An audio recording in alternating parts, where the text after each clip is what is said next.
ജെൻസിനെ ഏറ്റവും കൂടുതൽ കളിയാക്കപ്പെടുന്നത് റീൽസിന്റെ പേരും പറഞ്ഞാണ്. ദാറ്റ് ഈ റീൽസ് കണ്ടിരിക്കുന്ന പെണ്ണുങ്ങളും ഈ റീൽസ് കണ്ടിരിക്കുന്ന ആണുങ്ങളും തന്നെയാണ് അവിടെ എത്തിയത്.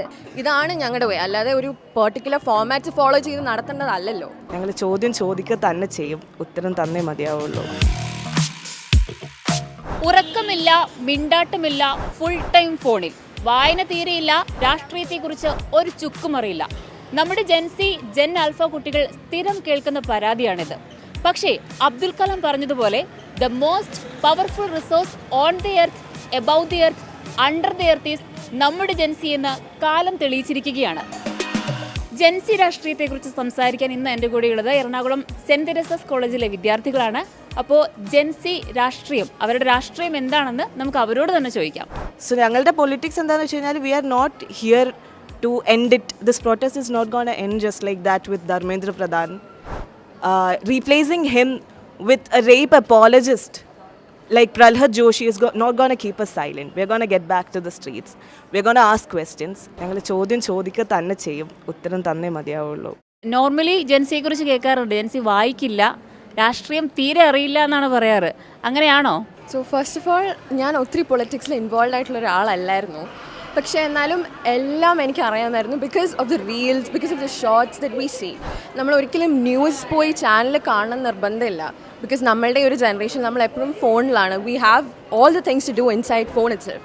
സോ ആ ഒരു റീൽസ് തന്നെയാണ് എന്നെയും പൊളിറ്റിക്സിലേക്ക് ഇൻവോൾവ് ചെയ്തതും.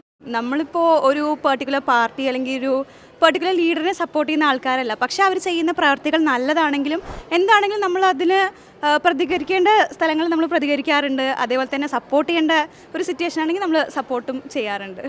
അവർ റീൽസ് കണ്ട് തന്നെയാണ് വളർന്നത്. ആൻഡ് ത്രൂ ദെയർ റീൽസ് കുറേ ക്രിയേറ്റേഴ്സ് ഉണ്ടായി. ആ ക്രിയേറ്റേഴ്സ് കുറേ കണ്ടൻറ്റ്സ് ഉണ്ടാക്കിക്കൊണ്ട് തന്നെയാണ് ഇത് ഒത്തിരി ആൾക്കാർ, മിനി ഓഡിയൻസ് ഇത് കണ്ടത്.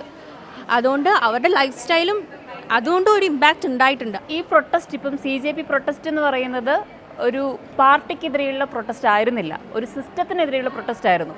നിലവിലുള്ള സിസ്റ്റത്തെക്കുറിച്ച് അല്ലെങ്കിൽ സിസ്റ്റത്തോടുള്ള ജെൻസിയുടെ ഒരു കാഴ്ചപ്പാട് എന്താണ്?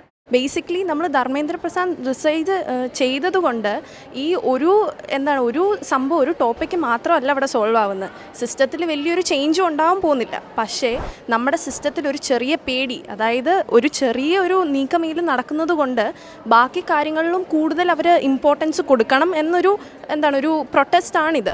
അല്ലാണ്ട് ജസ്റ്റ് ഒരു കോസിന് വേണ്ടി മാത്രമല്ല നമ്മൾ പൊരുതുന്നത്. നിരവധി പ്രശ്നങ്ങൾക്ക് എതിരെയാണ് നമ്മൾ പ്രൊട്ടസ്റ്റ് ചെയ്യുന്നതിനൊരു വലിയ തെളിവാണ് ഈ പ്രൊട്ടസ്റ്റ് വന്നിരിക്കുന്നത്. ജെൻസിക്ക് ഇപ്പോഴൊരു കൃത്യമായിട്ടുള്ള വ്യൂ പോയിന്റ് ഉണ്ട്. അതായത് നീറ്റോ അതോ നെറ്റ് എക്സാം മാത്രമല്ല നമ്മുടെ വിഷയം. നമ്മുടെ എഡ്യൂക്കേഷൻ സിസ്റ്റം മൊത്തത്തിൽ കറപ്റ്റ് തന്നെയാണ്.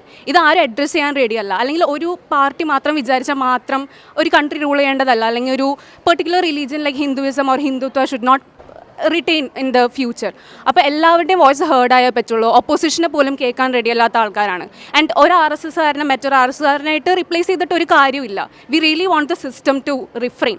അപ്പം ഇങ്ങനെയുള്ള സ്റ്റാൻഡുകൾ അല്ലെങ്കിൽ നിലപാടുകൾ ഉണ്ടാവുന്നത്, യൂത്തിന് ഉണ്ടാവുന്നത് എവിടെ നിന്നാണ്? ഇപ്പോൾ ഈ പറഞ്ഞ പോലെ സോഷ്യൽ മീഡിയയിൽ നിന്ന് കിട്ടുന്ന അറിവുകൾ കൊണ്ടാണോ, അല്ലെങ്കിൽ ക്യാമ്പസ് പൊളിറ്റിക്സ് കൊണ്ടാണോ? Gen Zs bone with that power. അതൊന്നും പറയാനില്ല വേറെ. ഓൺ ദി അതർ ഹാൻഡ് കുറേ നെഗറ്റീവ് കോമെൻറ്റ്സ്, കുറേ നെഗറ്റീവ് ഇഷ്യൂസ് ജെൻസിക്കെതിരെ നടക്കുന്നുണ്ട്. ലൈക്ക് അവരിത് ചെയ്യുന്നു, അവരിങ്ങനെ ചെയ്യുന്നു, ഇങ്ങനെയല്ല ഒരു പ്രൊട്ടസ്റ്റ് നടത്തേണ്ടത്, ഗെറ്റ് റെഡി വിത്ത് മീ ചെയ്യുന്നു, അങ്ങനെ കുറേ ഇഷ്യൂസ് നടക്കുന്ന സമയത്തും many of the influencers and everything, what they're saying is that ഇത് ഞങ്ങളുടെ വേ ഓഫ് പ്രൊട്ടസ്റ്റ് ആണ്, ഇതാണ് ഞങ്ങളുടെ വേ, അല്ലാതെ ഒരു പെർട്ടിക്കുലർ ഫോമാറ്റ് ഫോളോ ചെയ്ത് നടത്തേണ്ടതല്ലല്ലോ. ബിക്കോസ് നമ്മൾ ജെൻസിയാണ്. That is our way, that is our identity. ഞാൻ വിചാരിച്ചത് ഒരു ഓൺലൈനിൽ മാത്രം നിന്ന് തീരും എന്ന് വിചാരിച്ചൊരു സാധനം പുറത്തോട്ട് വന്നു. അപ്പോഴാണ് ഓക്കെ നമ്മളെക്കൊണ്ടും പറ്റും. അതൊരു നമ്മുടെ ജനറേഷന് അങ്ങനത്തെ ഒരു ചിന്താഗതി എത്തിക്കാനും കൂടെ പറ്റിയ കാര്യമായിട്ട് എനിക്ക് തോന്നുന്നത്. എല്ലാവരുടെയും വിചാരം ജെൻസിയാണ്, അവർക്ക് അവൻ്റെ ഒന്നും പറ്റുമൊന്നുമില്ല, ഫുൾ ടൈം ഫോൺ എടുത്തിരിക്കും, ഇത് തന്നെ ഒരു സ്ലോ പേസ് ലൈഫ്, ലേസി ഇതാണെന്ന്. പക്ഷെ it's so surprising to know that ഈ റീൽസ് കണ്ടിരിക്കുന്ന പെണ്ണുങ്ങളും ഈ റീൽസ് കണ്ടിരിക്കുന്ന ആണുങ്ങളും തന്നെയാണ് അവിടെ എത്തിയത്.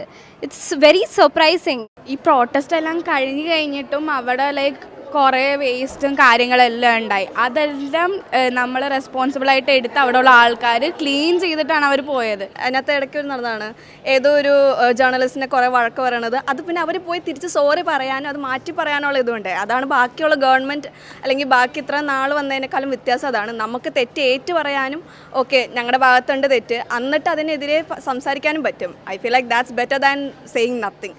What the government has been doing is that rather than being silent, it's better to speak up. Even if we are wrong, speak up.